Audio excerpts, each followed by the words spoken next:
On Tuesday, he'll meet with Israeli Prime Minister Benjamin. Trump says Iran war talks taking place during lull in strikes.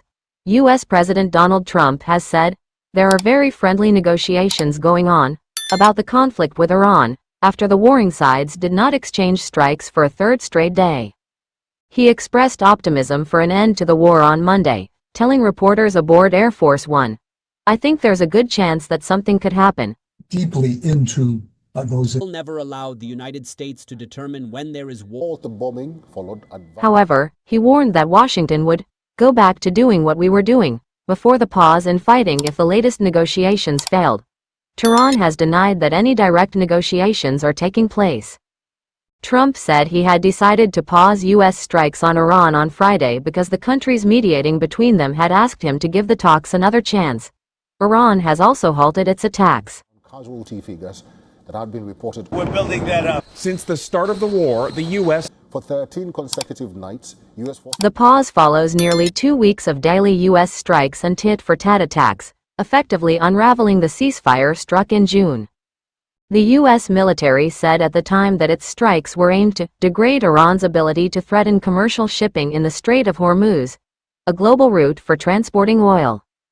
The price of oil on Monday fell by more than 9% to $87.59 a barrel at one point on hopes the conflict could be de-escalated. Speaking to Fox News on Sunday, Russia remains on option or an We are deeply into. Aboard the presidential plane, Trump also dismissed media reports that after 5 months of fighting, U.S. ammunition stockpiles were now running low. "We have a lot of ammunition. We have a lot of the mid-level stuff too. More than we could ever use, no matter what," Trump said. "But we have a lot. I'd like to have more." He said a lot of equipment was being built, in particular Patriots, highly valued U.S.-made anti-ballistic missiles. I would have been very surprised to hear. revised down casualty figures that had been reported. We're building that up. Since the start. That system is going up. We have a lot, he said. Meanwhile, White House spokesperson Anna Kelly said the U.S. military has more than enough munitions, ammo, and stockpiles to serve all of President Trump's strategic goals and beyond, and Operation Epic Fury has exposed what happens when you mess with the United States. Even still, the president has urged our defense contractors to constantly produce more made-in-America weapons, which are the best in the world, the spokesperson added. No American strikes at all. Still. Speaking to Fox News on Sunday, Russia remains on option. The U.S. and Israel launched their strikes against Iran on the 28th of February. Tehran retaliated by firing missiles and drones on U.S. military bases and other assets located in Gulf states, as well as on targets inside Israel.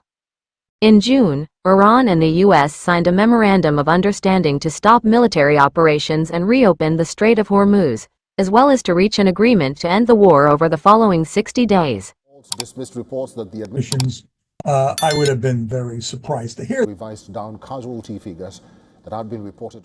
But after Iranian forces attacked tankers in the waterway on the 13th of July, Washington resumed airstrikes against Iran and reinstated its naval blockade of the country's ports. Tehran retaliated with attacks on U.S. military facilities and bases across the Middle East, killing 4 American soldiers. The U.S. strikes have since killed dozens of people, according to Iran's health ministry. That's what we can say. Don't forget to support our channel by liking, commenting, sharing and subscribing. We thank you all for your support. At all. Stand still. Speaking to Fox News on Sunday, Russia remains on option or